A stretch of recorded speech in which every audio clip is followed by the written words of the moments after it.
इस वीडियो में हम लोग जानेंगे ओल्ड चाइना इसे के बारे। चार्ल्स लैम्ब का लिखा हुआ एक बहुत ही प्यारा सा छोटा सा एसे है ओल्ड चाइना। इसमें उन्होंने चाइनीज़ क्रॉकरी को रिलेटेड उससे जुड़ा हुआ अपना कुछ मेमोरीज़ जिससे कि वो अपने चाइल्डहुड मेमोरीज़ को लिंक करते हैं उसका बारे में उन्होंने बहुत बढ़िया से बयां किया है। और चाइल्डहुड डेज़ का मेमोरी से उनका present at the time of old age जो कंपैरिजन है वो भी उन्होंने बहुत बढ़िया तरीके से किया है। तो आइए हम लोग समझते हैं ओल्ड चाइना के बारे में कुछ डिटेल्स जल्दी से जान लेते हैं। सबसे पहले चार्ल्स लैम्ब ये एक बहुत ही फेमस इंग्लिश रोमांटिक एसेइस्ट है, क्रिटिक है, पोएट है और एंटिक्वेरियन है। एंटिक्वेरियन इन द सेंस कि प्राचीन चीज़ों का शौक रखने वाले, एंटिक चीज़ कलेक्ट करने वाले। और ओल्ड चाइना जो है ये एसेज ऑफ एलाया कह करके एक कलेक्शन है, एसे कलेक्शन है चार्ल्स लैम्ब का। उसी एसे कलेक्शन में से एक एसे ओल्ड चाइना और ये पहली बार पब्लिश हुआ था लंदन मैगजीन। इसमें जो कैरेक्टर्स है एसेज ऑफ एलाया का जो ये ओल्ड चाइना है इसमें मेन है एलाया एक कैरेक्टर है और एक है कजन ब्रिजेट। तो एलाया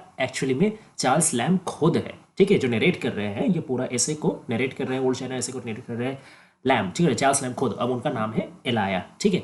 और उनका जो कज़न ब्रिजेट मतलब ऐसे में नाम है कज़न ब्रिजेट, वो एक्चुअली चार्ल्स लैम्ब का जो सिस्टर है, अपना सिस्टर मेरी लैम्ब, उनके बारे बताया है।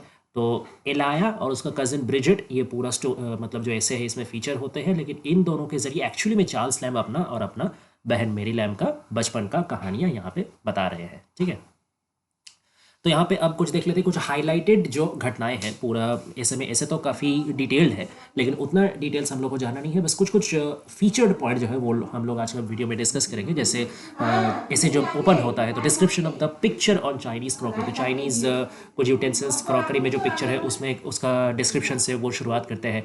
फिर पिकनिक वो लोग कैसे कैसे पिकनिक जाया करते थे उसका डिस्कशन करते थे। इसके बाद उन लोग जब बचपन में उतना पैसा उन लोग के पास नहीं था तब उन लोग के लिए जो फूड लग्जरियस फूड वो क्या होता था, ठीक है। फिर ब्यूमंटन फ्लेचर का जो फोलियो एडिशन एक किताब उन लोगों को खरीदने का बहुत मन था तो वो कैसे खरीदे थे उस रिलेटेड कुछ मेमोरी, ठीक है। फिर वन शिलिंग गैलरी में वो लोग जाया करते थे। One shilling gallery in the sense कि एक गैलरी हुआ करता था जहाँ पे थिएटर होता था, का ड्रामा होता था। अब वहाँ पे जाने का भाड़ा था 1 शिलिंग, ठीक है, मतलब जनरली नॉर्मल थोड़ा नॉर्मल लोगों के लिए, ठीक है। अब हाईफाई क्लास के लिए तो जाहिर सा बात है सामने सीट रिजर्व रहेगा, ज़्यादा पैसा रहेगा, लेकिन 1 शिलिंग तब काफ़ी कम पैसा में एकदम नॉर्मल जो पिट में बैठने के लिए पब्लिक के लिए है वो था। तो 1 शिलिंग गैलरी में वो लोग जो जाते थे उस समय में उन लोगों को मेमोरी। फिर न्यू ईयर बजट जब वो लोग बनाते थे कि न्यू ईयर रेजोल्यूशन आने का टाइम में एकदम 31st को वो बैठ के कुछ बजट बनाते थे कि ये साल पूरा कहाँ कितना ज़्यादा खर्चा हुआ नहीं हुआ, क्या अगला साल के लिए क्या करना है, ये बजट बनाना, ठीक है। और आखिरी में वो डिस्कस करते हैं लव फॉर लॉस्ट यूथ, यानी जब चाइल्डहुड मेमोरी वो लोग टटोलते हैं तब वो लोग समझते हैं कि कितना वो लोग का यूथ टाइम जो था उसमें भले ही हार्डशिप था, भले ही उसमें पैसा नहीं था, काफ़ी उन लोग को वहाँ पे स्ट्रगल करना पड़ा, लेकिन फिर भी यूथ का एक अलग मज़ा था, ठीक है। उसमें वो लोग का अचीवमेंट का एक सेंस था। लेकिन आज वो लोग के पास पैसा है, financially they are stable, but आज वो लोग के पास यूथ वो लोग खो चुके हैं, वो मज़ा वो लोग खो चुके हैं। आज उन लोगों के पास पैसा है, आराम है, लेकिन वो मेंटल सेटिस्फैक्शन नहीं है। यही नोट में ओल्ड चाइना क्लोज होता है। तो ये था एकदम शॉर्ट में। हम लोग थोड़ा सा इन डिटेल्स एक एक पॉइंट को लेकर एनालिसिस करेंगे जिससे कि समरी पूरा पता चलेगा और अगर यहाँ से कोई शॉर्ट क्वेश्चन या एमसीक्यू भी आए वो भी आप लोग एकदम बढ़िया से कर सके। So let's start. सबसे पहले समझ रहे थे ओल्ड चाइना क्या है, कि ओल्ड चाइना यहाँ पे जो मतलब कंट्री चाइना है उसका बारे यहाँ बात नहीं कर रहा है। Old China in the sense Chinese crockery, crockery in the sense आपका कुछ प्याला हो गया, बर्तन हो गया, टी पॉट हो गया, इस चीज़ों को बोला जाता है क्रॉकरी। तो old China in the sense वही पोर्सलिन का बना हुआ क्रॉकरी, ठीक है ना। पोर्सलिन एक आपका बहुत ही सेरेमिक मटेरियल है, वाइट कलर का, बहुत ही सुंदर दिखने वाला, जैसे पिक्चर में आप देख सकते हैं, ठीक है। वाइट कलर का पोर्सलिन का बना हुआ सेरेमिक मटेरियल, उसी को यहाँ पे चाइनीज़ क्रॉकरी कहा जाता है या ओल्ड चाइना इसी को बताया जा रहा है। इसमें काफ़ी बेहतरीन बेहतरीन आपका मतलब डेकोरेशन बनाया जाता था, काफ़ी नक्शा मतलब आंका जाता था, ठीक है, ड्राइंग्स बनाया जाता था, पेंटिंग्स बनाया जाता था, जिससे ये काफ़ी अट्रैक्टिव देखने को लगे। तो वहीं और ये एक तरीके से एक स्टेटस सिंबल हुआ करता था लैम्प का टाइम में, ठीक है ना, कि जिसका पास चाइनीज़ क्रॉकरी है, ठीक है, उसका मतलब वो काफ़ी एरिस्टोक्रेटिक है, काफ़ी हाई क्लास है, उसका एक स्टेटस है, उसका एक टेस्ट है आर्ट के लिए। तो ये सब एक सिंबल हुआ करता था, ठीक है ना। तो ये है ओल्ड चाइना यानी कि चाइनीज़ क्रॉकरी, ठीक है। अब वो शुरुआत ही करते हैं ऐसे का शुरुआत ही वो करते हैं चाइनीज़ क्रॉकरी का प्रशंसा करते हुए, ठीक है।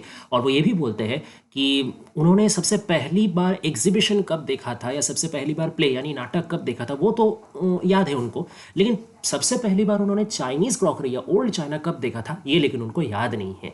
ये स्टेटमेंट से वो ये बयां करने का कोशिश करते हैं कि कितना मतलब ओल्ड चाइना इतना दिन से पुराना है या इतना ट्रेडिशनल है कि वो कब इसको देखे थे इसका ये याद नहीं कर पा रहे। एक तरीके से इसको एक यूनिवर्सल एलिमेंट के तरीके से दर्शाने का कोशिश किया जा रहा है, ठीक है। उसके बाद जब वो हाइसन टी पीते हैं, ठीक है, मतलब एलाया और उसका कजिन ब्रिजेट, ये दोनों बैठ करके हाइसन टी पी रहे हैं और पीते पीते जो एलाया है यानी चार्ल्स लैम्ब खुद वो टी कप का मतलब जो ब्यूटी है उसका वर्णना कर रहे हैं। टी कप में क्या है, कुछ मिस्टीरियस फिगर्स है, इमेजेस ऑफ मैन यानी कुछ लड़कों का कुछ पुरुषों का तस्वीर है, लेकिन वो लड़कों का जो चेहरा है ना, फेस है ना, वो एकदम फीमेल जैसा है, फेमिनाइन फेस वो लोग का है, लेकिन है आखिरकार वो लोग पुरुष। तो ऐसा ही थोड़ा सा इंटरेस्टिंग सा मिस्टिक सा पिक्चर ड्रॉ किया हुआ है टी कप में और वहीं टी पीते पीते उसका वो डिस्कशन कर रहे हैं, ठीक है। फिर थोड़ा सा और वो डिस्क्रिप्शन देते हैं कि किस चीज़ का और पिक्चर दिया हुआ है कि एक लेडी का पिक्चर दिया हुआ है, ठीक है, जो नाव की तरफ जा रही, बोट की तरफ जा रही और किसमें वो लैंड कर रही, बोट में लेडी है और वो एक फ्लावरी मेड यानी एक ग्रास लैंड जहाँ पे फ्लावर्स है उसमें वो लैंड कर रही है, उसका तरफ वो जा रही है, ठीक है। और इसका छोड़ के कुछ एनिमल्स का भी पिक्चर दिया है, हॉर्सेस का पिक्चर है, ठीक है, फिर आपका गाय का पिक्चर है, खरगोश का है, ठीक है, कुछ पेड़ का भी पिक्चर दिया हुआ है, ठीक है। तो ये सब से वो डिस्क्रिप्शन करके अब वो जाते हैं एक एक करके अपना चाइल्डहुड मेमोरी को टटोलने। सबसे पहला जो इम्पोर्टेंट फिगर मतलब मेमोरी है वो है कि ब्यूमेंटर फ्लेचर एक्चुअली यूनिवर्सिटी वेट्स है, ठीक है। इन लोगों का लिखा हुआ जो ड्रामा है वो काफ़ी फेमस होता था। तो ब्यूमेंटर फ्लेचर का वैसा ही एक लिखा हुआ ड्रामा का एडिशन के लिए, उसको फोलियो एडिशन कहा जाता था, तो वो बहुत मन था एलाया को खरीदने का।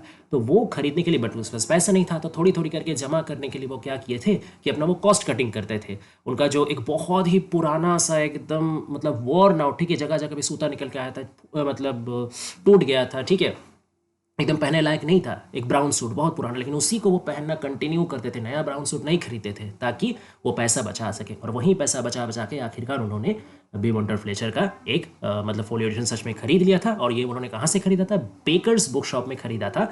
और उसका मतलब जो स्ट्रीट है वो है कॉवेंट गार्डन स्ट्रीट। ये छोटा छोटा डिटेल्स याद रखिए, यहीं से एमसीक्यू एसक्यू बनते हैं, ठीक है। तो कॉवेंट गार्डन स्ट्रीट में बेकर्स बुक शॉप था, वहाँ से उन्होंने ब्यूमेंटर फ्लेचर का खरीदा था फोलियो एडिशन, ड्रामा का फोलियो एडिशन। और कैसे खरीदा था, नया जैकेट खरीदने का पैसा बचा बचा के वहीं पुराना फटा हुआ ब्राउन सूट पहन करके, ठीक है। तो ये सब चीज़ें हर जो उनका मेमोरी है ना, इससे पता चलता है कि मतलब बचपन में वो लोग कितना हार्डशिप थे, कितना एक छोटा अपना इच्छा ख्वाहिश पूरा करने के लिए भी उन लोगों को कितना स्ट्रगल करना पड़ता था, कितना सेक्रीफाइस करना पड़ता था। बट एट द एंड जब वो सेक्रीफाइस कर लेते थे, तब जब वो चीज़ उनको मिलता था तो कितना वो अचीवमेंट होता था, ठीक है ना। अच्छा, फिर पिकनिक का बात है कि फिर वो लोग पिकनिक में जाया करते थे। कहाँ पिकनिक में जाया करते थे, पिकनिक मतलब वही कुछ मतलब पैदल चल करके एनफील्ड में वो लोग जाते थे, पॉटर्स बार में जाते थे, कि वॉलथम में जाते थे। जब छुट्टी का दिन होता था तो इन सब कुछ जगहों में वो वॉकिंग करके जाते थे, यहीं उनके लिए पिकनिक होता था, ठीक है। और वहाँ पे कोई काइंड जो हॉस्टेस थी वो लोग उनको लिए एक टेबल क्लॉथ बिछा के देता था, ठीक है। और यहीं पे इस चीज़ को वर्णना करते टाइम उन्होंने लैम्ब ने एक आपका एल्यूशन दिया है, वो है आइजैक वाल्टन का। वो अपना किताब में अपना फ़िशिंग एक्सपीरियंस लिख के जाते हैं और वहीं फ़िशिंग एक्सपीरियंस में वो वर्णना करते हैं कि कैसे काइंड होस्टेस उनको मिला था, जो उनका फ़िशिंग के टाइम उनको खाना देता था, जो उनको बढ़िया से वेलकम करता था। तो एलाना और अपना कज़न ब्रिजेट भी यही डिस्कस कर रहे हैं कि वो भी उन लोग भी जब पिकनिक में जाते थे तो जाहिर सा बात, क्योंकि उन लोगों के पास पैसा नहीं था तो कोई अच्छा रेस्टोरेंट में वो लोग घुस नहीं पाते थे, कोई अच्छा जगह में घुस नहीं पाते, हर जगह से उनको मतलब अनवेलकम किया जाता था। लेकिन कुछ बहुत ही कम गिनती में कुछ होस्टेस रहती थी जो लोग फिर भी वो लोग मतलब पैसा ना रहने का बावजूद उन लोग को अच्छा वेलकम देते थे, एज अ ट्रू होस्टेस का काम वो लोग करते थे, ठीक है। ये कुछ डिस्क्रिप्शन उन्होंने दिया है। फिर वो लोग डिस्क्राइब करते हैं अपना 1 शिलिंग गैलरी वाला मेमोरी को, कि जब सीज़न आता था, सीज़न इन द टाइम जब वो थिएटर का सीज़न आता था, जब प्ले का सीज़न आता था, जिस टाइम में काफ़ी सारा ड्रामेटिक परफॉर्मेंस होता रहता था, उस टाइम में एक सीज़न में वो लोग 3 या 4 बार जाते थे 1 शिलिंग गैलरी में, मतलब 1 शिलिंग प्राइस होता था गैलरी में घुसने का। तो वहीं और ये भी इलाया डिस्क्राइब करते हैं कि वहीं टाइम में मतलब जो 1 शिलिंग गैलरी का जो पिट होता है ना, पिट एक ऐसा जगह है जो आपका गैलरी का ज़्यादातर हिस्सा है जहाँ पे कम पैसा का टिकट में मिलता है एंट्री, ठीक है। काफ़ी थोड़ा दूर से उसमें सीट मिलता है, तो देखना उतना तो बढ़िया से देखा नहीं जा सकता, लेकिन फिर भी मतलब वो सस्ता होता है, इसलिए जो कॉमन पब्लिक है उसी को खरीदते हैं। तो वहीं पिट का टिकट खरीद के 1 शिलिंग में एलाया और उनका कज़न ब्रिजेट भी जाया करती थी। तो एलाया को तब लगता था कि जो पिट जो है ना, वहीं एकदम बेस्ट जगह है कोई प्ले को सोशली एंजॉय करने के लिए, ठीक है। सोशली इन द सेंस सब कोई का साथ बैठ करके एक साथ देखना, तो वही वो लोग को तब मज़ा आता था, उसी में वो लोग एंजॉय करते थे, ठीक है। 3-4 बार चल जाते थे। फिर वो आते हैं लग्जूरियस फूड के बारे, और वो लोग के लिए अपना चाइल्डहुड में, क्योंकि वो लोग के पास पैसा नहीं था, तो बस एक ही लग्जूरियस फूड वो लोग अवेल कर सकते थे, और दैट इज़ स्ट्रॉबेरी। जब भी वो लोग के पास कभी बहुत पैसा जमा जमा करके थोड़ा सा होता था, तब वो लोग थोड़ा सा स्ट्रॉबेरी खरीदते थे, और वहीं दोनों कजिन मिलके मिल बांट के खाते थे, और उसी में वो लोग का कितना खुश हो जाते थे, ठीक है। अब आता है कि न्यू ईयर का जो बजट है, जैसे मैंने पहले भी डिस्कस किया था कि 31 दिसंबर को, हर साल का जो आखिरी दिन है, उसमें ये लोग एक मीटअप अरेंज करते थे, एक मीटिंग जैसा बिठाते थे, ठीक है। और उस मीटिंग में पूरा डिस्कस करते थे दोनों मिलके बढ़िया से कि क्या क्या खर्चा हुआ, ठीक है, कितना खर्चा करने का प्लान था साल का शुरुआत में, असली में साल का अंत में आके कितना एक्स्ट्रा खर्चा हुआ, और अगर कुछ हाथ में फंड बचा है कि नहीं बचा है, तो अगला साल में कौन सा कॉस्ट उसको कटिंग करना है, ठीक है। और हमेशा ही वो लोग का जो बजट है ना, कभी भी एकदम परफेक्ट नहीं हो पाता था। वो लोग जो हर हर साल वो लोग कोशिश करते थे कि कुछ एक्स्ट्रा सेविंग हो जाए, जिससे अगला साल में हम लोग को अपना कुछ लैविशनेस कर पाए या कुछ एंजॉय कर पाए, लेकिन कभी भी वो उस हिसाब से नहीं होता था। हमेशा वो लोग को कॉस्ट कटिंग करना पड़ता था, इधर उधर से मैनेज करना पड़ता था, but still they were happy doing that. यही न्यू ईयर बजट डिस्कस करने में they were very happy to do that. अब वो लोग आखिर में ऐसे का आखिर में डिस्कस करते हैं कि चाइल्डहुड डेज, ये जो मेमोरी है कितना प्रीशियस है, ठीक है ना। हालांकि चाइल्डहुड वो लोग के लिए स्ट्रगल से भरा हुआ था, ठीक है, परेशानियों से भरा हुआ था, लेकिन तब वो लोग के पास एक इंजॉयमेंट भी था, ठीक है ना, एक सेंस ऑफ अचीवमेंट भी था, एक शारीरिक वो लोग का सक्षमता भी अभी से ज़्यादा था, ठीक है ना। कितना भी प्रतिकूलता हो, कितना भी एडवर्सिटीज़ हो, वो लोग वो एडवर्सिटी का मुकाबला करने का क्षमता रखते थे, फिजिकल क्षमता भी रखते थे और मेंटल क्षमता भी रखते थे, और इसीलिए कितना भी परेशानी हो, कभी दोनों ने एक दूसरे का साथ नहीं छोड़ा। और यही वो लोग डिस्कस करते हैं कि ये जो हार्डशिप का टाइम है, शायद हार्डशिप एक तरीके से हम लोग के लिए ब्लेसिंग ही हुआ है, क्योंकि यही हार्डशिप का टाइम में हम और तुम, यानी कज़न ब्रिजेट और एलाया, एक दूसरे को और भी मजबूती से सपोर्ट किए हैं, और इसीलिए दोनों के बीच में इतना सुंदर एक इमोशनल बॉन्ड क्रिएट हो पाया है, ओके। और ब्रिजेट बोलती है कि काश वो बार बार बोलती है good old days, good old days, ठीक है, मतलब वहीं चाइल्डहुड का पास्ट का टाइम। तो काश हम लोग को वो गुड ओल्ड डेज वापस मतलब लौट के मिलता, ठीक है। ये उसका डिज़ायर है। कैसा गुड ओल्ड डेज, जहाँ पे वो लोग एकदम मीलों तर मील एक दिन में मतलब पैदल चल के पार कर देते थे, उतना वो लोग का तब शारीरिक क्षमता था, मजबूती था, मेंटल भी वो लोग का स्ट्रेंथ था। लेकिन वहीं मतलब ब्रिजेट का ये बाद में एलाया कमेंट करते हैं कि वो तो ठीक है, लेकिन अभी जो हम लोग का पास प्रेजेंट टाइम है, हम लोग अभी ओल्ड है, अभी हम लोग के पास पैसा है, दैट इज़ ट्रू, लेकिन ओल्ड एज में थोड़ा पैसा होना ज़रूरी भी है। मैं ये नहीं बोल रहा हूँ कि पैसा जो यूथ है, जो यूथ हम लोग से छिन गया है, वो यूथ का एक प्रॉपर रिप्लेसमेंट है पैसा, वो तो कभी नहीं हो सकता।